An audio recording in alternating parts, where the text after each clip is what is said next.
खबर आप तक पहुंचाएंगे। कराची में मलिर सुपर हाईवे के करीब कैटल फार्म हाउस में डकैती की बड़ी वारदात हुई है। डाकू 1.5 करोड़ रुपए मालियत से जायद के 12 जानवर लूट कर ले गए। मजीद तफसीलात हासिल करेंगे। डॉन न्यूज के नुमाइंदे बिलाल खान हमारे साथ मौजूद हैं। बिलाल खान, बताइएगा डकैती की ये वारदात कैसे हुई और इतनी बड़ी वारदात इतनी आसानी से कैसे मुमकिन हुई?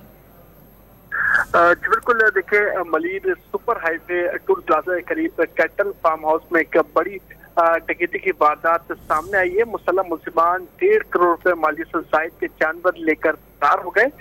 जो शहरोज हैं कैटल फार्म हाउस के मालिक, उनकी जानिब से बताया गया कि 10 से 12 मुल्जिमान फार्म हाउस में दाखिल हुए और मुलाजमिन को रस्सियों से बांधकर तशद्दुद का निशाना बनाया गया, जिसके बाद मुल्जिमान ने कैटल फार्म हाउस में मौजूद 12 कीमती जानवरों को खोला और बआसानी लेकर फरार हो गए।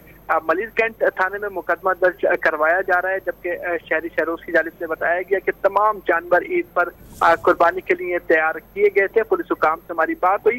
पुलिस हुकाम की जानिब से कहा गया कि ये सुपर हाईवे और बाजी हुसैन कब्रिस्तान के करीब कैटल फार्म हाउस है और यहाँ पर जो है तकरीबन 10 से 12 मुल्जिमान दाखिल हुए थे, जो कि 3-3:30 बजे के करीब मुल्जिमान दाखिल हुआ। उन्होंने तशद्दुद का निशाना बनाया जो मौजूद अफराद वहाँ पर थे और फिर ये जानवर लेकर फरार हो गए।